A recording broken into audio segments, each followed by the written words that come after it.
Good morning বন্ধুরা, নিয়ে চলে এসেছি নতুন একটা ব্লগ। তোমরা যারা নতুন দেখছো তারা চটপট একটা লাইক আর সাবস্ক্রাইব করে দাও, আর যারা পুরনো বন্ধু তারা লাইক করতে ভুলো না। তাও তোমরা রোজই ভিডিওটা দেখছো কিন্তু লাইক করতে ভুলে যাচ্ছ। প্লিজ বন্ধুরা একটু মনে করে করো।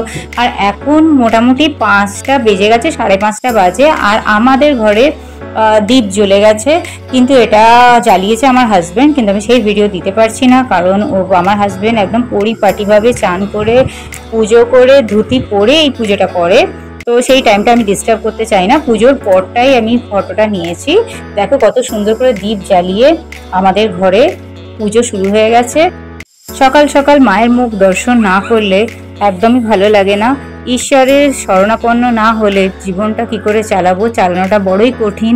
আর কখন যে জীবনের গতি থেমে যাবে বলা যায় না। তাই অহরহ আমরা শ্রীকৃষ্ণ নাম, মা তারার নাম, মা তারার চরণ, এই নিয়েই আমরা আছি। আমাদের গুরুদেব, আমাদের ইষ্টদেব রামচন্দ্র। তো সেই জন্য আমরা সবসময় ঠাকুর দেবতা ছাড়া কোনো ব্লগই দিতে পারি না। অনেক বন্ধুরাই আমার সাথে একমত নাও হতে পারো, কিন্তু আমার মনে হয় প্রত্যেকটা জীবনের প্রত্যেকটা মোমেন্টই খুব ইম্পর্টেন্ট। কারণ পরের মোমেন্টে আমরা কি করতে চলেছি, কি পেতে চলেছি, কি হারাতে চলেছি কিছুই জানি না। যেটুকু সময় আছে তার মধ্যে তো কাজ থাকবে, টাকা রোজগার থাকবে, সব কিছুই থাকবে, বাচ্চা মানুষও থাকবে, কিন্তু ঈশ্বরকে ভুলে গেলে কিন্তু হবে না। কারণ আগামী দিনের পথটা সুগম কি দুর্গম কি হবে সেটা সবকিছু ওনাদের ওপরই আছে। আর এই বলে আমার আজকের ব্লগটা আমি শুরু করছি। আমি শুভ্রা, বেদাংস মম। আর ভিডিওগুলো ভালো লাগলে অবশ্যই একটা লাইক সাবস্ক্রাইব করে দিও। আর তোমাদেরকে নিয়ে সাথে করে চলতে চাই এবং তোমরাও সাথে থেকো, নতুন ইউটিউবার বন্ধুরা এবং যারা দর্শক কাকিমা, মাসিমা, জেঠিমা, যারা যেখান থেকে দেখছেন প্লিজ একটা লাইক দিয়ে দিন। এই একটু ছোট্ট চ্যানেলকে একটু সাপোর্ট করুন। আর এখানে আমাদের পুজো তো কমপ্লিট, তবে আমি এখন বেদাঙ্গের সমস্ত কিছু স্কুলের রেডি করব।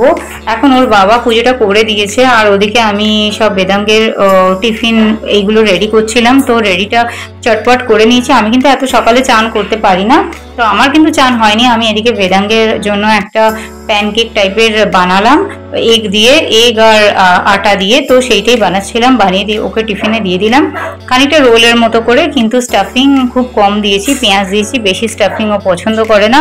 তো এইটা দিয়ে দিলাম টিফিনে আর তার সাথে জল ভরে দিলাম। এদিকে দেখো টিফিন আর জলের বোতলটা নিয়ে আমি চলে এসেছি।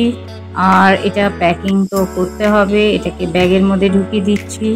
আর ব্যাগের মধ্যে ঢোকানোটা এক হাতে মোবাইল নিয়ে সম্ভব নয়, ওই জন্য ব্যাগে ঢুকিয়ে দিয়েছি। বেদাঙ্গের ব্যাগ দেখো, স্কুল ব্যাগ। আর সকাল সকাল তোমাদের একটু প্রাকৃতিক দৃশ্য দেখাবই। আমার ঘরের চারদিকের ভিউটা দেখো, এখানে সেই বিল্ডিংটা কনস্ট্রাকশনটা কত দূর এগিয়ে গেছে। আর এই দিকটা হচ্ছে, এদিকেও একটা বিল্ডিং হচ্ছে, তবে সেটার আজকে ভিউ দিইনি তোমাদের। আজকে শুধু এই দিকটা সকালটা কিরকম লাগছে সেইটুকুনি করেছি। ব্যাগ এখন রেডি হয়ে গেছে, এবারে জামা কাপড় রেডি করব। এবার দেখো এখানে ওর জামা কাপড় টাই সবকিছু রেডি করে নিয়েছি। এবার এটাকে ইস্ত্রি করতে হবে। এই দিক থেকে, জানলার এই দিক থেকে ভিউটা দেখো কত সুন্দর লাগছে। এটা আমার কারিপাতা গাছ, আর এটা বহু বছর ধরে আমার কাছে আছে। আমি খুব যত্নে জিনিসপত্র রাখতে পছন্দ করি। আর এদিকে একটা দেবদারু গাছ আছে আমাদের প্রেমাইসের বাইরে, আর এটা অনেক বড় হয়ে গেছে। আর আমার কাছে তো তুলসী, কারিপাতা, অপরাজিতা, আরো অনেক গাছই টুকটাক আছে, তবে সেইভাবে সময় দিতে পারি না বলে করিনি। এর বেশিরভাগটাই আমার হাজবেন্ডের করা। আগে তো আরো অনেক গাছ ছিল। আর এখন দেখো আমি এখানে এটাকে ইস্ত্রি করে নেবো জামাটা, আর সেটা দেখাতে পারছি না। আর তারপরে বেদাঙ্গকে ওঠাবো, কিন্তু ঘুমন্ত বাচ্চা তো ছবি দেখাতে নেই, সেই জন্য ও শুয়ে আছে, সেই জন্য আমি ওর ভিডিওটা নিতে পারলাম না এই মুহূর্তে। একটু বাদে তোমাদের বেদাঙ্গকে তুলে দেখাবো। মাকে দেখলে এদিকে দেখো বেদাঙ্গকে ওর বাবা তুলে নিয়েছে, আর ওর ঘুমো তো কাটছেই না। এখন বেদাঙ্গের বাবা ওকে বেশ কিছুক্ষণ ধরে ঘুরিয়ে ঘুরিয়ে, মোটামুটি আধ ঘন্টা এরম ভাবে ঘুরিয়ে ঘুরিয়ে তবে গিয়ে ওর ঘুম ওঠে। ডিসেম্বর মাস পর্যন্ত 2023 সালের আমি এগুলো করতাম, কারণ ওর বাবা তখন এখানে থাকতো না। আর 24 সাল থেকে কিন্তু ওর বাবাই করছে। এই বছরটা বেদাঙ্গের জন্য খুবই লাকি যে ওর বাবাকে পেলো, যেটা ও খুব চাইতো। আর ওর বাবা ওকে ঘুরিয়ে ঘুরিয়ে ঘুম ভাঙাবার চেষ্টা করছে। আর এইভাবে ও ব্রাশ করে নিয়ে তারপরে ব্রেকফাস্ট করে ও স্কুলে চলে গেল। আর তারপরে আমি দোকানের দিকে বেরিয়ে গেলাম, কারণ মিস্ত্রিরা আসার কথা ছিল। তোমরা জানোই যে এখন দোকানে পেইন্ট হচ্ছে। আর দেখো বেদাঙ্গের বাবা কতটা এক্সপার্ট, ও কিন্তু বাচ্চাকে নিয়ে গিয়ে সমস্ত কিছু করিয়ে দেয়, ব্রাশও করিয়ে দেয়। আর ও তারপরে রেডি হয়ে বেদাঙ্গকে স্কুলের গাড়িতে তুলে দিয়ে আসে।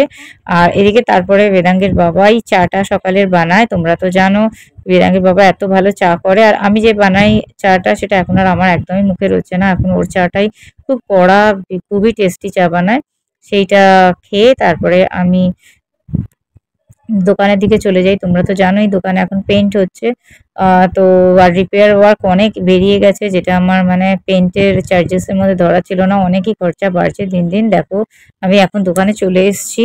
আর দোকানের শাটার খোলা হয়ে গেছে। বাইরের দিকে শাটারগুলোর কালার করা হয়ে গেছে, আর বাইরের কিছুটা কালারও বাকি আছে। আর ভেতর দিকে দেখাচ্ছি, ভেতরে লাস্ট থার্ড শাটারটার মানে থার্ড কাউন্টারটার এখন কাজ চলছে। থার্ড কাউন্টারটার কমপ্লিট হলে তারপরে সেকেন্ড অ্যান্ড ফার্স্ট কাউন্টারটায় আসবে। তবে এই এত মাল আমি কিভাবে কি করব আমি জানি না। আর যে সকল বন্ধুরা আমার ভিডিও দেখছো তারা অবশ্যই একটা লাইক সাবস্ক্রাইব করে দিও।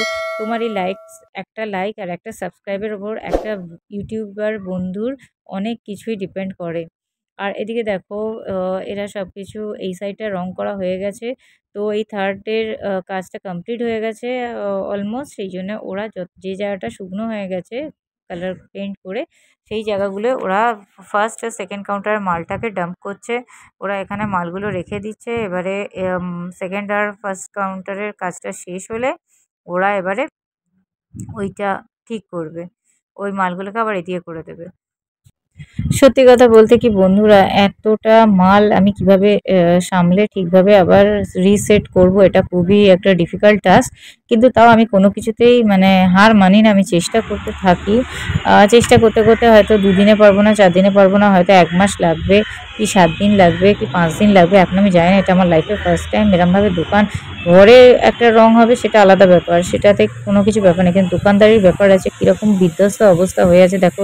এখানে মাথাটাও ঠিক করতে হলে মাথার মধ্যে অনেক রকম ফুটো ফাটা, সেগুলো সব মেরামত করতে হলে। আর এখানে ইট দিয়েও ভরাতে হচ্ছে। এই জায়গাগুলো পুরো ফাঁকা, এখান থেকে একটু জলও মনে হয় আসতে পারে ভবিষ্যতে, সেই জন্য এই জায়গাটায় শক্তভাবে বানিয়ে নিলাম। আর এইভাবে এই সেকেন্ড আর ফার্স্ট কাউন্টারটার কাজ চলছে এখন। আর এখানে দেখো পাথর কাটছে। পেছনে আমার স্ল্যাব রাখার অনেকটা জায়গা আছে, সেখানে কাঠগুলো খারাপ হয়ে গেছিলো। কাঠগুলোকে সরিয়ে দাদাদের বলে আমি এখানে স্ল্যাব লাগিয়ে নিচ্ছি। তাহলে কী হবে, 3টে মজবুত র্যাক হয়ে গেল। এখানে পোকামাকড় উইয়ের অতটা সমস্যা হবে না। আর দেখো বাইরে চারদিকে বৃষ্টি শুরু হয়ে গেছে, বৃষ্টি চলছে। আর এদিকে কাটার দিয়ে মানে ইয়েটা কাটছে, পাথরটা কাটছে সেট করবে বলে। আজকের জন্য এই পর্যন্তই। আর কালকে আবার দেখাবো একটা নতুন ব্লগের সাথে। আর এখন নিয়মিত ব্লগ দিতে পারছি না, তার জন্য দুঃখিত। Bye bye, see you tomorrow.